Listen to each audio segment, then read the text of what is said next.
여러분 안녕하세요. 9월 8일 여의도 펀드매니저TV 금일 시장 전망 및 투자 전략 시작하도록 하겠습니다.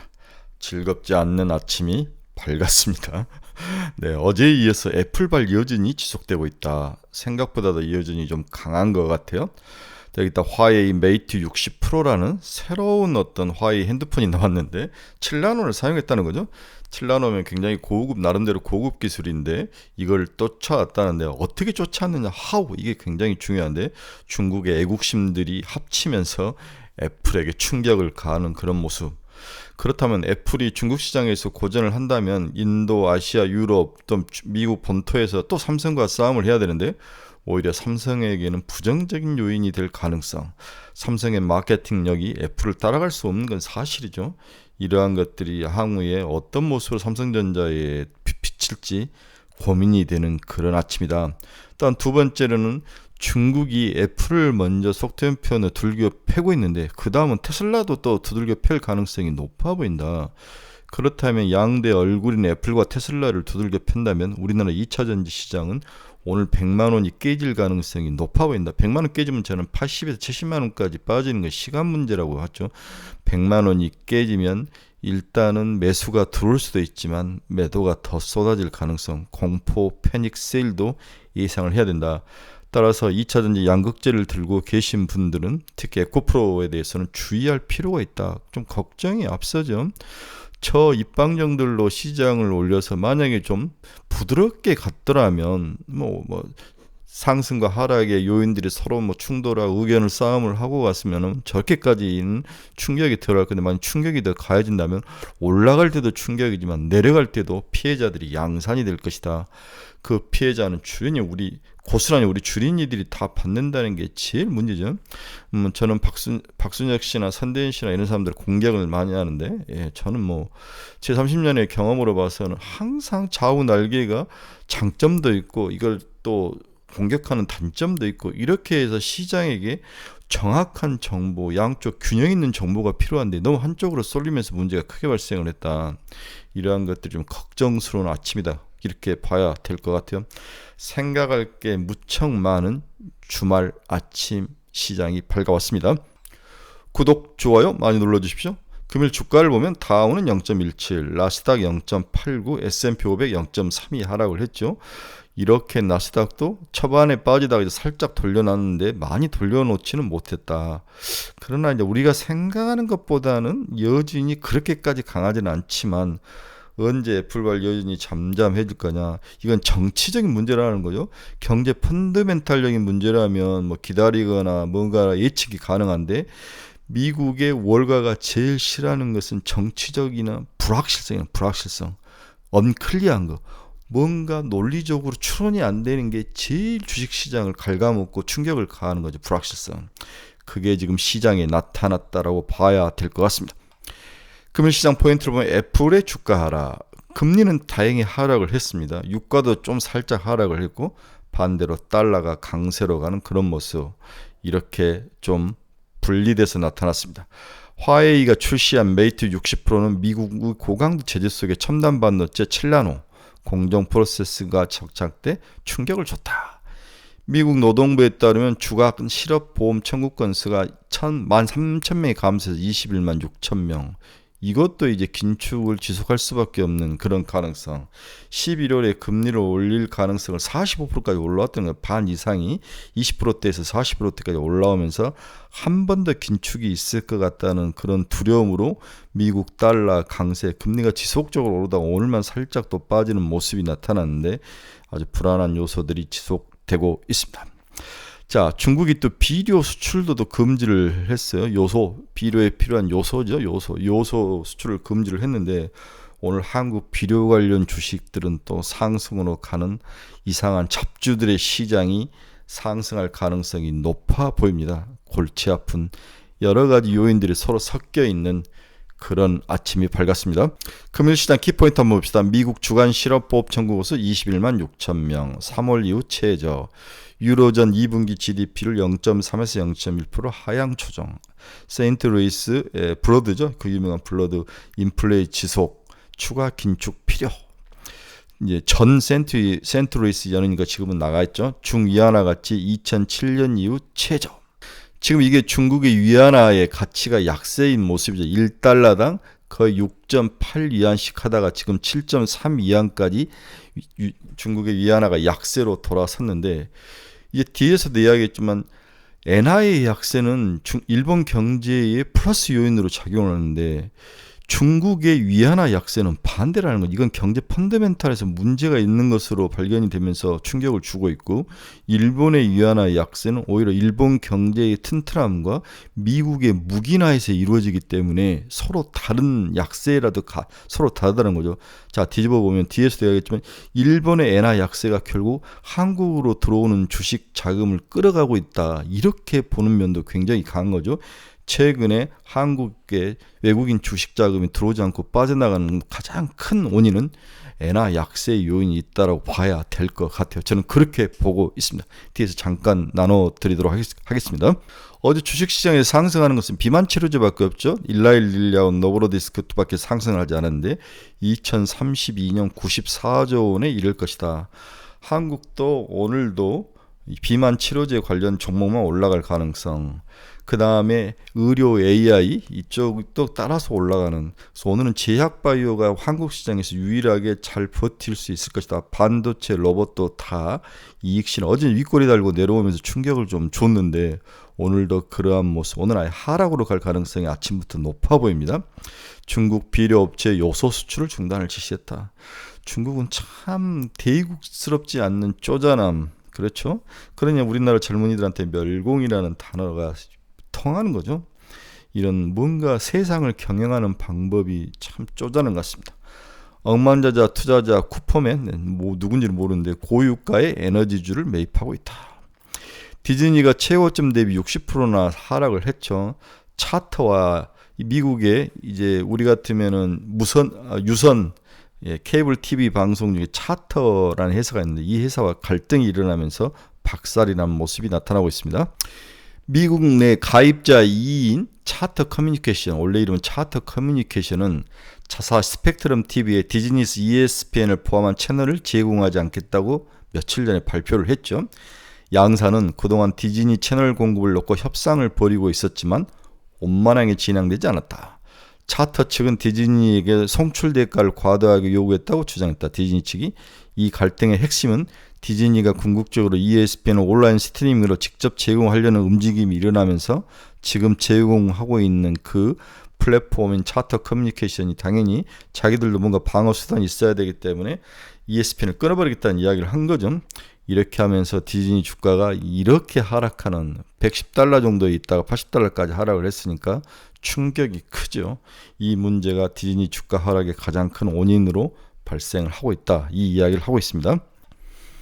오늘 이제 미국의 주요 경제 지표들을 보면 먼저 달러가 드디어 105를 찍어버렸어요. 어제 제가 105 찍을 확률이 있어서 걱정스럽다 했는데 달러 강세가 강하게 나타나고 있습니다. 반대편에 있는 뭐 유럽, 한국, 일본 전부 지금 통화가 약세죠. 방금 전에 우리 중국의 위안화도 봤지만 위안화 약세도 굉장히 어려움을 처하는 모습이 나타나는데 이러한 것들이 국내 주식시장에 자금 유입이 들어오지 않는 원인 중에 하나이다. 돈이 굉장히 미국을 안전자산으로 갈 확률. 근데 미국도 지금 주가가 좋지 않는 것 보면 꼭 달러의 강세 약세가 큰 영향을 미치지는 않지만 길게 보면 확실히 주가를 움직이는 중요한 펀더멘털 요소라는 것은 사실이 확실한 거죠. 그래서 달러 강세로 인해서 나머지 통화의 약세가 둘 다 불행한 게 주식시장 입장에서는 미국도 안 좋고 나머지 국가들도 안 좋은 그러한 뭔가 변화와 조정의 어떤 흐름이 좀 보이는 그러한 상황. 우리가 지난 여름부터 봄부터 시작했던 1월부터 시작했던 그 거대한 상승장의 마무리가 거의 다 온 듯한 느낌이지 않는가. 두 번째, 이걸 시장에서 이러한 약세장을 돌려 세울 그런 모멘텀이 없다는 거죠. CPI가 크게 빠진 것도 아니고 금리가 크게 빠지는 것도 아니고 겨우 비만 치료제하고 생성 AI 이 정도의 기술을 가지고 시장을 떠받치기에는 좀 무게감이 떨어지고 힘겨운 면이 있다. 이렇게 봐야 될 것 같아요. 또 상반기에 너무 빠르게 많이 선반영이 되면서 주가를 끌어올리는 역효과도 있는 것 같고 좀 불안한 시장을 좀 보수적으로 봐야 될 그런 단계에 오지 않았나. 그런 펀드 매니저 30년 했던 그 감과 촉이 조금씩 발동이 되고 있다. 이렇게 봐야 될 것 같네요. 다행히 어제 미국 국채금리는 하락 마감했습니다. 2년짜리는 4.943, 5% 2에서 놀라가 내려왔죠. 8.2bp 하락을 했습니다. 10년짜리 한번 볼까요? 4.255, 3.8bp 하락을 하며 살짝 안정된 모습을 보였습니다. 하지만 금리 하락의 수혜를 받았던 반도체라든지 성장주들은 이것과 상관없이 애플발 악재로 박살이 난 거죠. WTI도 87달러까지 올라가다가 지금 좀 안정을 찾았는데 0.47달러 하락하면서 살짝 하락을 했습니다. 이제 아람코, 사우디아라비아 아람코를 500억 달러를 추가 상장을 해야 되는데 추가 상장을 하기 위해서는 달러 유가가 강해야 된다. 이 논리가 강하게 작용을 하고 있다. 여기에 글로벌 시장에서 바닥을 치고 유가의 상승, 유가의 수요가 늘 것이다. 뭐 이런 기대감. 그 다음에 여전히 공급 측에서는 공급이 줄 수밖에 없는 상황. 또 이란과 베네수엘라가 시장에 들어와서 공급을 늘려야 되는데 쉽지 않은 정치적인 요인. 이러한 것들. 그리고 겨울 이제 유가를 많이 쓸 수밖에 없는 겨울 이제 시즌으로 들어가죠. 이럴 때에서 유가가 상승할 수 없는 수급상의 요인들. 이런 것들이 얽히고 설켰다. 유럽의 겨울, 미국의 겨울 이러한 것들이 유가에 대한 상승 원인으로도 작용을 하고 있다. 이런 요인들이 섞이면서 유가가 잡히지 않는 모습. 결국에는 CPI를 끌고 내려오는 힘을 약하게 하는 동력이 될 것이다.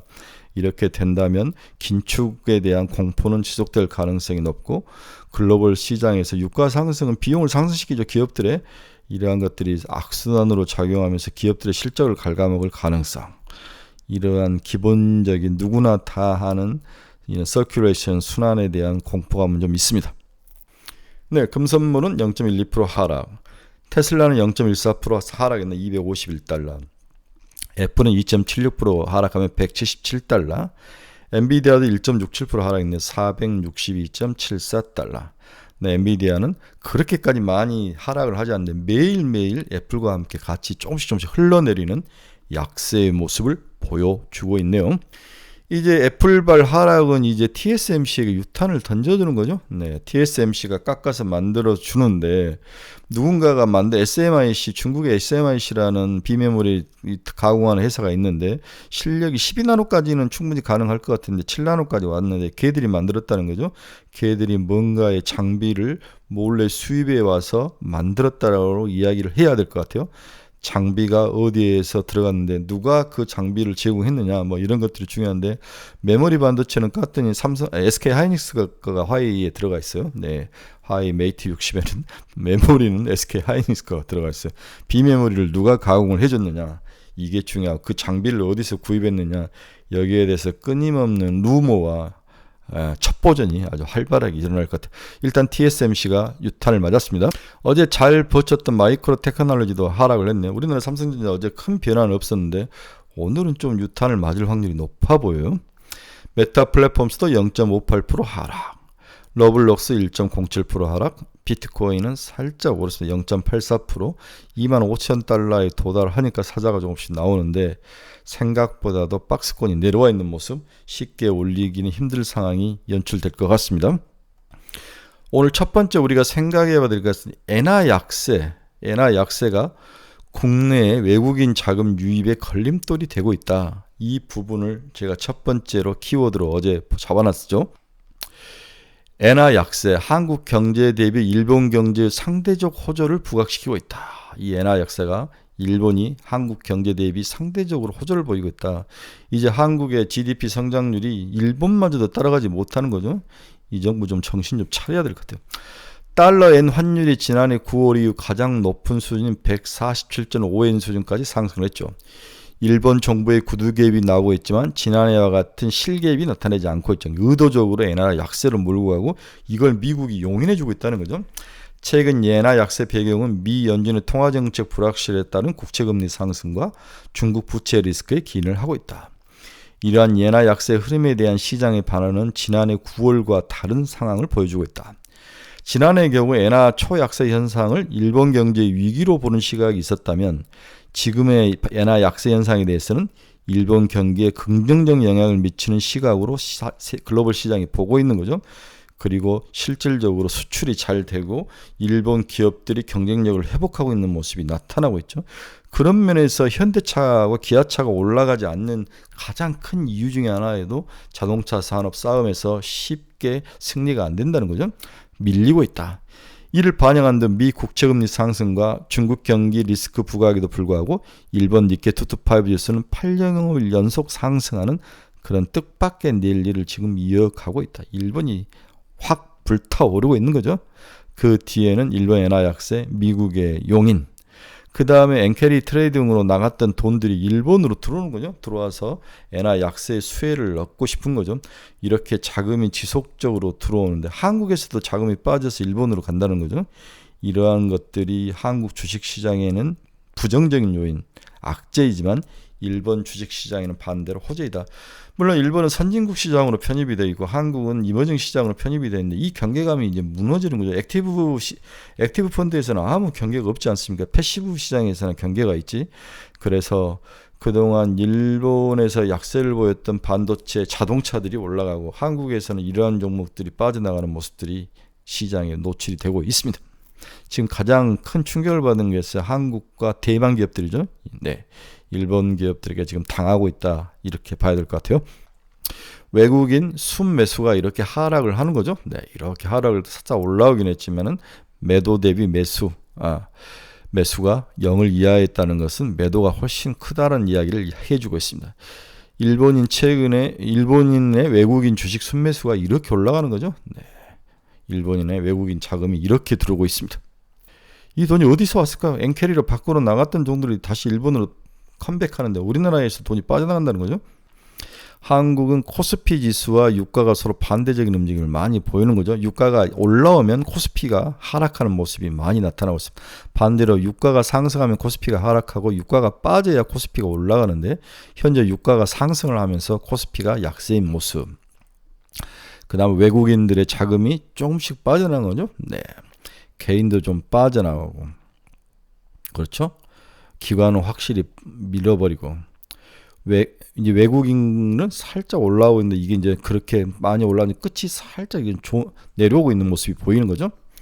그래서 일본의 화랑은 국내 주식시장에게는 악재다, 이렇게 단순하게지만은 우리가 충분히 유추를 해볼 수 있는 상황이다. 그렇습니다. 두 번째는 미국의 M2 증가량이 감소하고 있다. 이는 주식시장의 악영향이다. 미국의 현재 자금 현황, 긴축의 현황을 볼 수 있는 것들이 여러 가지가 있는데 그 중에서 경제를 보는 사람들이 가장 많이 보는 게 M2 증가율이죠. 이 M2 증가율이 미국의 M2 증가율이 하락을 하고 있다. 이렇다는 것은 주식시장에서는 호재가 아니라 악재이다를 두 번째 토픽으로 이야기를 해드리고 싶네요. 장기 기업의 EPS 방향을 결정하는 것은 미국의 M2 증가율이다. 네, 미국의 M2와 S&P 500 12개월 포워드 EPS와의 상관계수는 0.97%다. 거의 1인 거죠. 그래서 M2가 올라가면, 증가율이 올라가면 기업들의 EPS가, 이익이 올라가는 그러한 모습. 반대로 M2 증가율이 내려오면 기업의 EPS는 내려올 수밖에 없는 그런 구조. 그래서 M2 증가율의 방향성을 매일매일 체크할 수 없지만 한 달에 한 번씩은 체크를 해야 된다.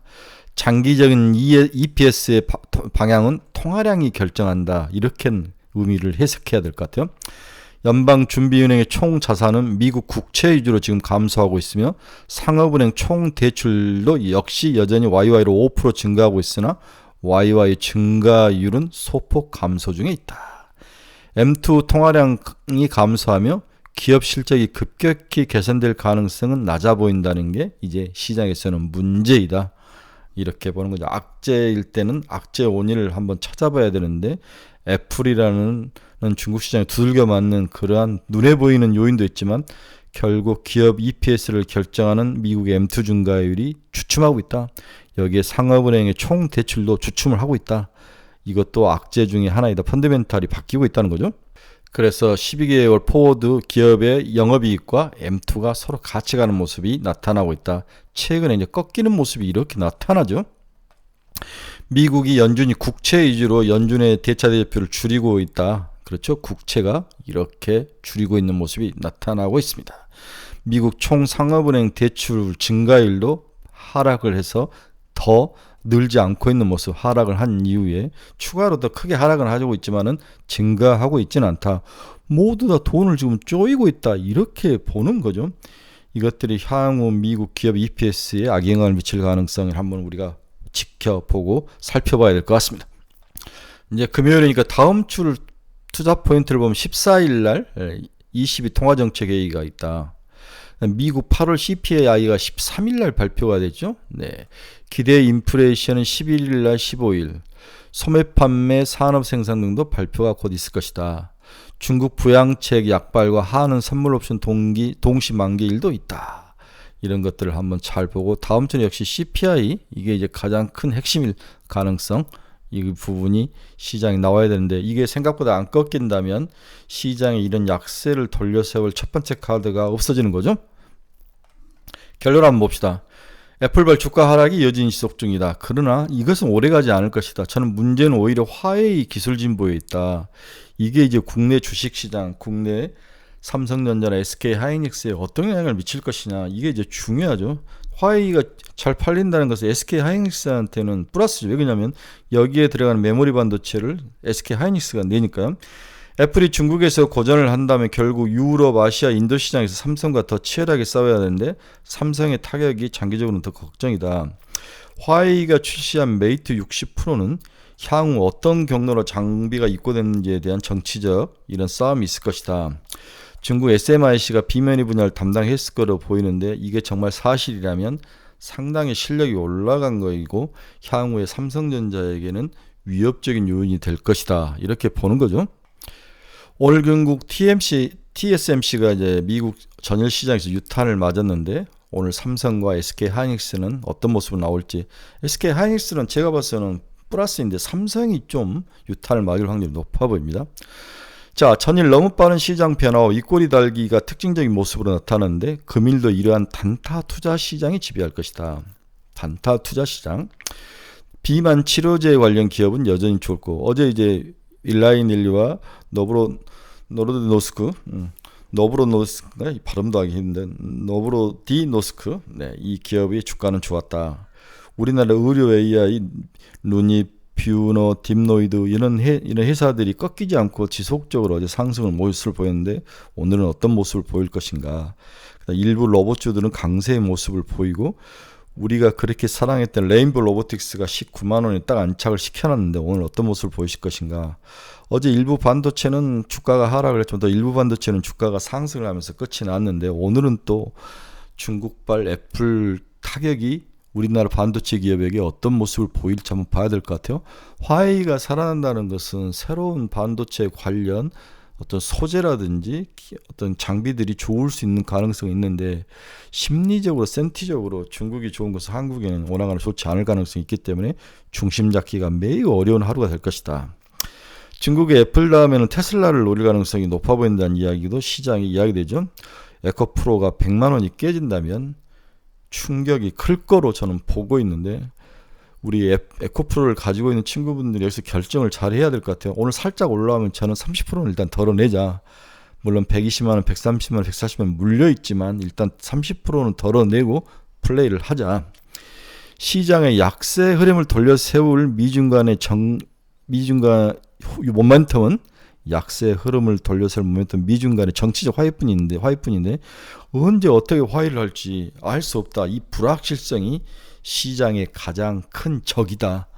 이 적이 빨리 해석되기 전까지는 시장은 주가에 대한 상승보다는 단타 매매와 일부 종목만으로 가는 상당히 어려운 순환매가 시장을 괴롭힐 것이다. 이렇게 정리가 되네요. 결국 우리가 고민하는 것은 이러한 개판인 시장, 이런 시장에 어떤 전략과 어떤 투자 전략과 포지션을 어떻게 관리할 것이냐가 이제 이게 핵심인데 일단은 오늘 레인보우 로보틱스 기준으로 올라오면 좀 줄이자. 한 30% 정도는 줄여야 될 것 같아요. 그래서 비만 치료제 위주로 시장에서 상승이 큰 그림이 있기 때문에 비만 치료제 쪽으로 가야 된다. 그러면 한국에서는 비만 치료제가 뭐냐? 특별히 눈에 들어오는 것은 그렇게 많지 않아요. 뭐 인벤티지 랩이라든 모든 것들이 올라가든지 두들겨 맞았는데 걔들이 이제 맞고 조정을 받았다면 한 번 더 갈 것들 올릭스니 뭐니 이러한 종목들이 더 치고 올라갈 가능성이 높아 보인다. 이렇게 해서 한국 비만치료 관료제들을 오늘 사야 될 것 같다는 생각이 들죠. 팔지 말아야 될 것 같아요. 자, 오늘이 주말인 관계로 오후로 들어갈수록 물량 출회로 윗꼬리를 달 확률이 높아 보이기 때문에 오늘 사는 것은 절대 오전에 사지 마라. 사고 싶다면 장 막판에 종가에서 무너질 때 사라. 그리고 굳이 주말에 사서 넘어갈 필요가 있느냐, 이 이야기를 해드리고 싶은 거죠. 어려운 시장, 판단하기 힘든 시장이 있을 것 같습니다. 그러나 시장은 우리가 늘 생각했던 것과 반대로 가는 형태가 많고 조정을 계속 받아와서 내려왔기 때문에 다음 주 정도는 브레이크가 좀 걸리면서 기술적 반등이 있을 것 같다. 따라서 오늘 성급하게 주식을 파는 건 아닐 것 같다. 다음 주에 충분히 팔 수 있는 시간적인 가격적인 그러한 공간 누문 기회는 나타날 것이다. 이렇게 마음을 좀 먹고 오늘 좀 빠지더라도 급하게 팔지 말고 물린 종목들은 쑥그리고 있어라. 대신 이익난 종목들은 살짝 올라오면 좀 줄이자. 이게 제 오늘의 한 줄 요약입니다. 투자의 방향성을 잃어버린 친구들 제 카페로 좀 와주십시오. 종목에 대해서 상담이 좀 필요하신 분들도 저희 죄송합니다. 카페로 와주시기 바랍니다. 그리고 매일매일 관심 종목이 필요하신 분도 저희 카페로 오시면 여러분들에게 도움이 될 내용들이 정말 많습니다. 저희는 리딩방이 아닙니다. 기초 공부하고 전략 같이 공부하고 서로의 집단지성을 나누는 아주 클린한 카페입니다. 유머도 있습니다. 네, 여러분 감사합니다. 주말입니다. 어려운 시장인데 배 힘 꽉 주고 한 템포 좀 견디면서 다음 주를 노려보자. 다음 주 기술적 반등은 반드시 나타날 거로 확실합니다. 여러분 감사합니다. 일요일 저녁에 뵙도록 하겠습니다.